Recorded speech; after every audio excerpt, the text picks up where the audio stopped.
Stop right there. Before you swipe right on that dating app or say yes to that dinner invitation, you need to hear this. What if I told you that finding love after 70 might not be the fairy tale ending you've been promised? What if the conventional wisdom about companionship in your golden years is actually putting your health, wealth, and happiness at risk? I'm not talking about minor inconveniences. I'm talking about shocking realities that could cost you your independence, drain your life savings, and even shorten your lifespan.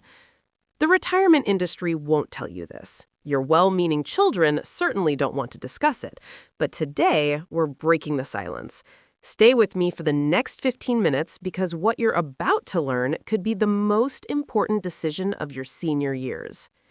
Welcome back to our channel, where we provide honest, research-backed advice for seniors navigating life's biggest decisions. I'm here today to discuss something controversial, something that goes against everything we've been told about love having no age limit. Now, let me be crystal clear from the start. This video isn't about being anti-love or anti-relationship. Human connection is beautiful at any age. But what we're discussing today are the very real, scientifically documented risks that come with entering new romantic partnerships after the age of 70. These aren't opinions. These are facts backed by gerontologists, financial advisors, healthcare professionals, and legal experts who work with seniors every single day. And here's the thing. Nobody wants to have this conversation because it feels uncomfortable. It feels cynical. But ignoring these realities has led thousands of seniors into situations they deeply regret. So today, we're covering 6 shocking reasons why having a partner after 70 can actually be harmful to your well-being. And, more importantly, I'll give you practical advice on what to do instead. Let's dive in.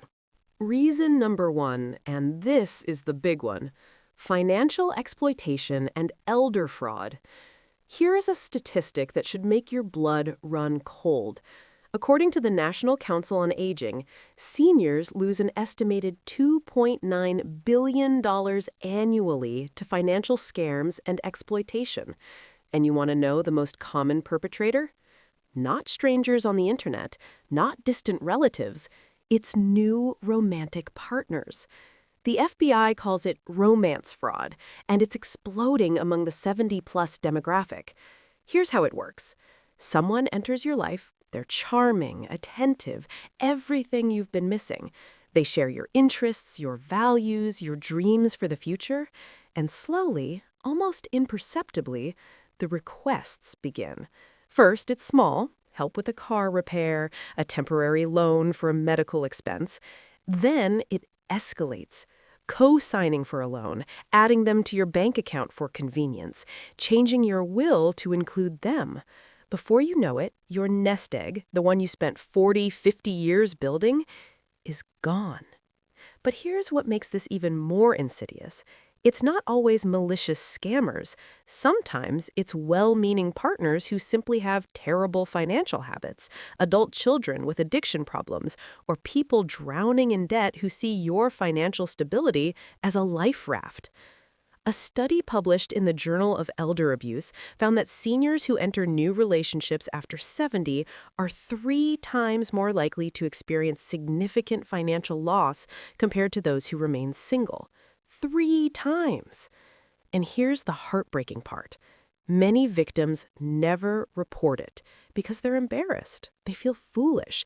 They don't want their children to say, "I told you so." So what's the alternative? If you're craving companionship, consider relationships that don't involve financial entanglement.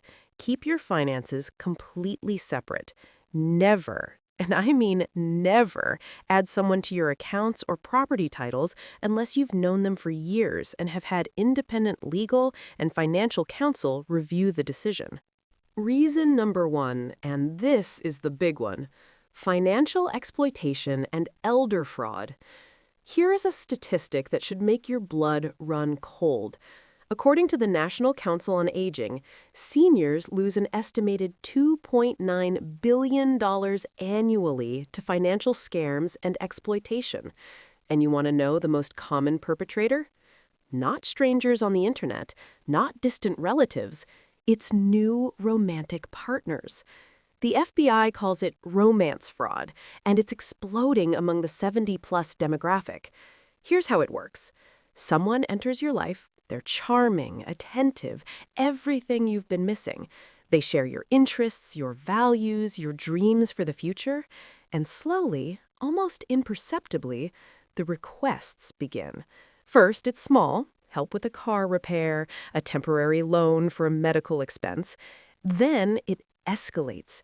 Co-signing for a loan, adding them to your bank account for convenience, changing your will to include them. Before you know it, your nest egg, the one you spent 40, 50 years building, is gone. But here's what makes this even more insidious. It's not always malicious scammers. Sometimes it's well-meaning partners who simply have terrible financial habits, adult children with addiction problems, or people drowning in debt who see your financial stability as a life raft. A study published in the Journal of Elder Abuse found that seniors who enter new relationships after 70 are 3 times more likely to experience significant financial loss compared to those who remain single. 3 times. And here's the heartbreaking part. Many victims never report it because they're embarrassed. They feel foolish. They don't want their children to say, "I told you so." So what's the alternative? If you're craving companionship, consider relationships that don't involve financial entanglement. Keep your finances completely separate. Never, and I mean never, add someone to your accounts or property titles unless you've known them for years and have had independent legal and financial counsel review the decision. Reason number 2, health complications and the caregiver burden that nobody talks about. Let's get real for a moment. After 70, our bodies aren't what they used to be. That's not pessimism, it's biology. And when you enter a romantic partnership at this age, you're not just signing up for companionship, you're potentially signing up to become a caregiver or to be cared for by someone who may not be equipped to handle it. Here's what the research shows. According to a study from the Gerontological Society of America, individuals who enter new partnerships after 70 report higher stress levels and worse health outcomes compared to their single peers. Why? Because caring for an aging partner, especially one you haven't known for decades, is emotionally, physically, and mentally exhausting. Imagine this scenario. You meet someone at 72. You're both relatively healthy, active, enjoying life. 3 years later, your partner suffers a stroke. Suddenly, you're managing medications, attending physical therapy appointments, helping with basic daily activities. Your own health starts to decline because you're putting their needs before your own medical appointments, your own exercise routine, your own stress management. And here's the cruel irony. Unlike long-term marriages where you have decades of shared history and mutual support systems, new partnerships after 70 often lack the deep family connections and social infrastructure to help shoulder this burden. Your adult children may resist helping someone they view as a stranger. Your partner's family might be uninvolved or even resentful of your relationship. Dr. Margaret Chen, a geriatric psychiatrist at Stanford, notes that late-life partnerships face what she calls compressed intimacy.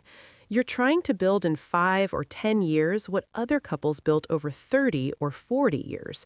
When a health crisis hits, that foundation simply isn't there. But there's another side to this coin that's even more uncomfortable. What if you're the one who becomes ill? Are you certain this new partner will stick around? Will they sacrifice their golden years to care for you? Or will you find yourself abandoned exactly when you need someone most, which causes even greater trauma and depression? The alternative approach? Build a robust support network that doesn't depend on one romantic partner. Invest in friendships, community connections, and professional care relationships. Research shows that seniors with diverse social networks, not just a romantic partner, have better health outcomes and greater resilience during health crises. Reason number 3, and this one tears families apart: family conflict and inheritance disputes. You might think your adult children should be happy you found companionship, and maybe some of them are, but behind those smiles, there's often genuine concern and sometimes outright hostility. And while it may seem selfish, they often have legitimate reasons to worry. Let me share a real case study that happens more often than you'd think.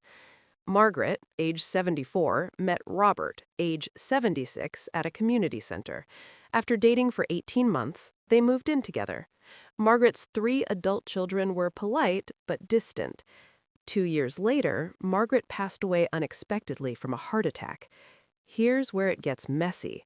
Margaret had updated her will 6 months before her death to include Robert, leaving him 40% of her estate. Her children, who expected to inherit the family home and savings their mother had promised them for years, were devastated. They contested the will, arguing Robert had exercised undue influence. The legal battle lasted 3 years, cost over $200,000 in legal fees, and destroyed relationships between siblings who blamed each other for not preventing the relationship. Robert got nothing in the end, and Margaret's legacy became one of family destruction. This isn't a rare occurrence. The American Bar Association reports that inheritance disputes involving late-life partners have increased by 35% over the past decade. And these aren't just fights about money. They're about betrayal, broken promises, and family identity. Your adult children watched you build your assets over a lifetime. They may have memories attached to the family home. They may have been promised heirlooms or had discussions about their inheritance. When a new partner enters the picture, especially late in life, it upends all of that. And here's what nobody wants to say out loud. Some new partners do exploit seniors for inheritance. They isolate them from family, encourage changes to estate documents, and position themselves to inherit assets they have no historical claim to. But even when intentions are pure, the optics are terrible. Your children think, why does this person I barely know get a portion of what my parents worked their entire lives to build? Why should they benefit from my mother's frugality or my father's hard work? And it's not just about the money. It's about decision-making authority. If you become incapacitated, who has medical power of attorney? Your children, who've known you for 50 years, or a partner you've known for 5? These conflicts play out in hospital rooms and lawyers' offices every single day. The alternative, if companionship is important to you, consider relationships that are explicitly non-financial. Have honest conversations with your adult children about your estate plans, and don't change them to include new partners without extensive family discussion and independent legal counsel. Protect your legacy and your family relationships by keeping clear boundaries between romance and financial entanglements. Reason number 4. The loss of independence and personal freedom that you finally earned. Think about this for a moment. You've spent decades of your life accommodating others, raising children, managing a household, possibly caring for aging parents. If you were married before, you compromised on everything from where to live to what to have for dinner. Now, at 70 plus, you're finally free. You can eat dinner at 4 p.m. or midnight. You can travel when and where you want. You can spend your days exactly as you choose without negotiating or explaining yourself to anyone. And then you enter a new partnership. Suddenly, you're back to negotiation. Your new partner doesn't like your friends. They have different political views and want to watch certain news channels. They have particular food preferences that conflict with your diet. They want holidays differently than you do. They need quiet when you like music. They're morning people when you're night owls. Dr. Elizabeth Markson, a sociologist specializing in aging, calls this the independence paradox.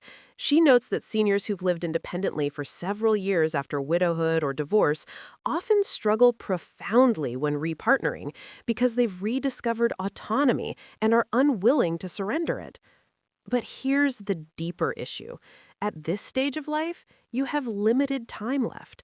Every year is precious. Every month is valuable. Do you really want to spend these years compromising on things that don't align with your authentic preferences?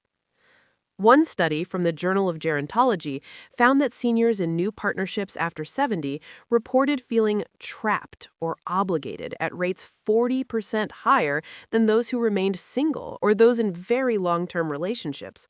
They loved their partners, but resented the loss of freedom. And unlike younger couples who have time to adjust and grow together, you're working against the clock.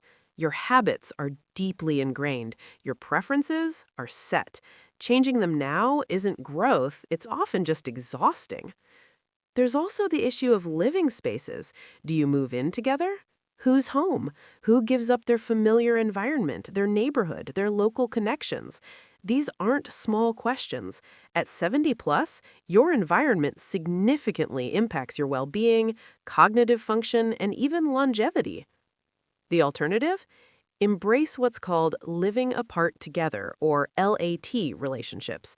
Maintain separate homes, separate lives, but enjoy companionship on your terms. Or invest deeply in friendships, community activities, and family relationships that provide connection without the all-consuming demands of a romantic partnership. Your independence is precious. Don't give it up lightly.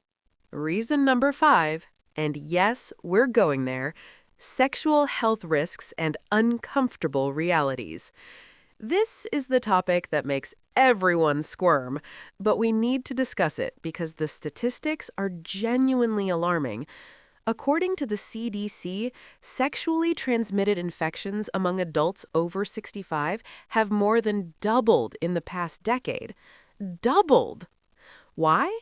Because seniors are dating more actively, they're less likely to use protection, and there's a dangerous misconception that STIs are young people problems. They're not. When you enter a new romantic relationship after 70, you need to have frank conversations about sexual health history. Has your new partner been tested?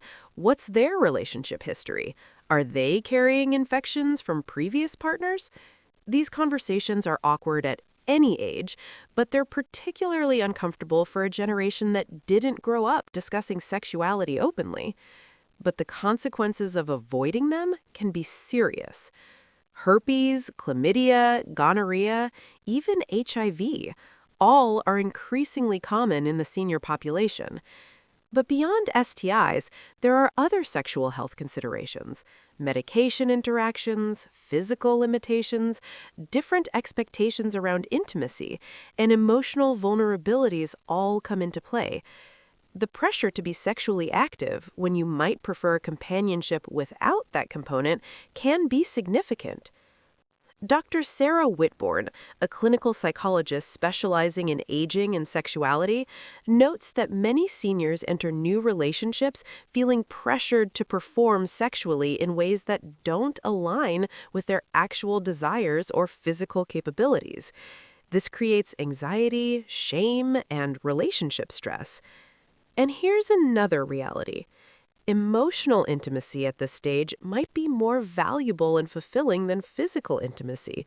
But new relationships often come with expectations, and navigating those expectations requires communication skills that many people haven't developed. The alternative? Be honest with yourself about what you actually want from companionship. If you're seeking primarily emotional connection, friendship-based relationships might serve you better than romantic ones. If physical intimacy is important, have those medical conversations up front. Get tested together and establish clear communication about boundaries and expectations. Don't let societal pressure or loneliness push you into situations that compromise your health or comfort. And finally, reason number 6. Emotional trauma and grief complications that can devastate your final years.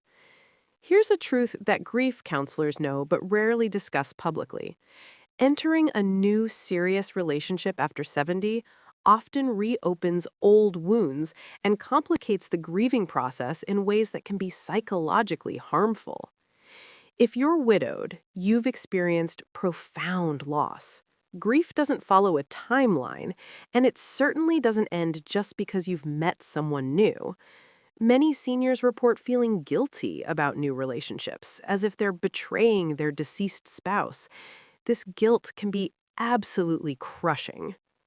A study published in the Journal of Loss and Trauma found that widowed individuals over 70 who enter new relationships within 3 years of their spouse's death report significantly higher rates of complicated grief, depression, and anxiety compared to those who waited longer or remained single. Why? Because you're trying to process loss while simultaneously building something new. You're comparing your new partner to your deceased spouse. You're managing your adult children's reactions to seeing you with someone other than their parent. You're navigating your own identity crisis about who you are outside that previous relationship. And then there's the painful reality that many people don't want to acknowledge. Statistically, any partnership you enter after 70 will likely end in loss again. You're potentially setting yourself up for another devastating bereavement in just a few years. Is it worth re-traumatizing yourself? Beyond widowhood, what if you're divorced? Late life dating can trigger all those old relationship wounds. Patterns you thought you'd escaped might reemerge. Trust issues can intensify. The thought of going through another breakup or divorce at 75 or 80 is genuinely terrifying for many people. And here's what happens when these relationships do end. Social isolation often increases. Mutual friends choose sides. Your identity becomes wrapped up in being part of a couple again. And when that ends, you're more alone than before you started. Grief therapist Dr. Kenneth Doka describes this as cumulative loss.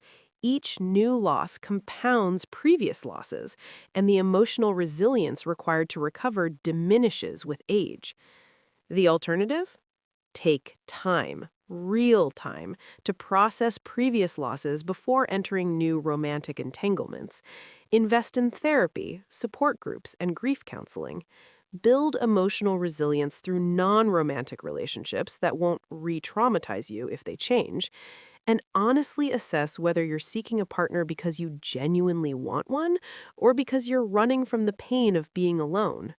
Your emotional well-being in these final chapters is too important to risk on relationships that might cause more pain than joy. So there you have it. 6 shocking but very real reasons why entering a romantic partnership after 70 can be harmful.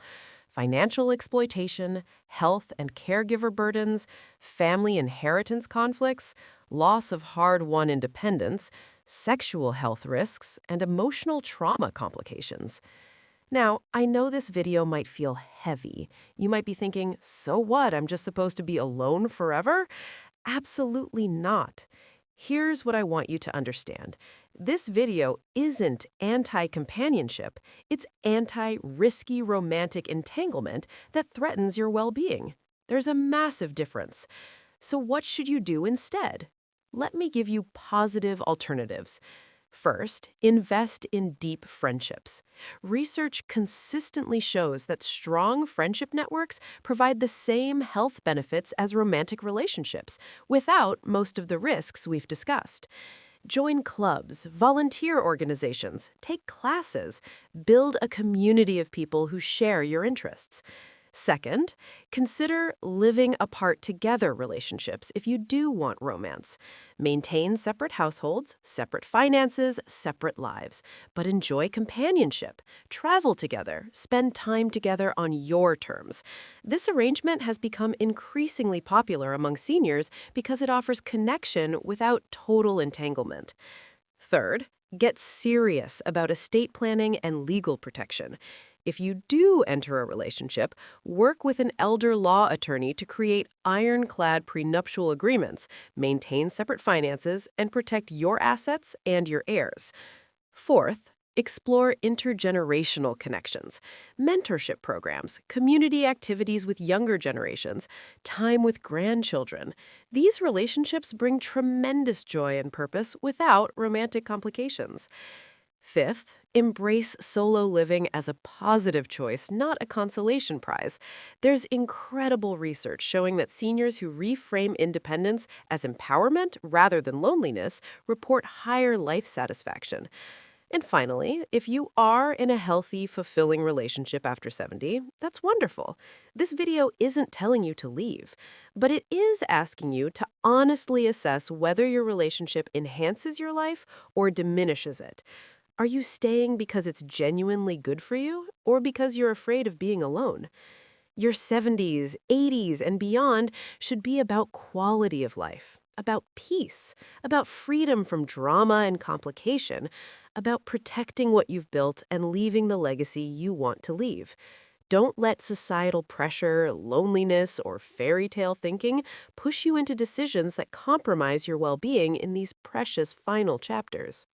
If this video gave you a new perspective or confirmed concerns you've been having, please hit that like button and subscribe to our channel for more honest advice for seniors that nobody else wants to give you. And here's my question for you.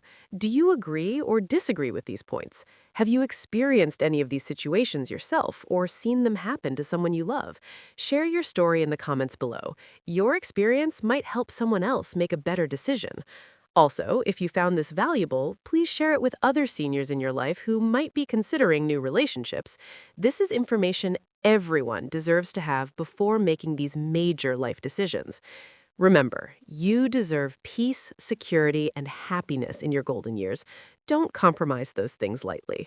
Thanks for watching, and I'll see you in the next video where we'll discuss how to build a fulfilling social life after 70 without romantic relationships. Take care of yourself.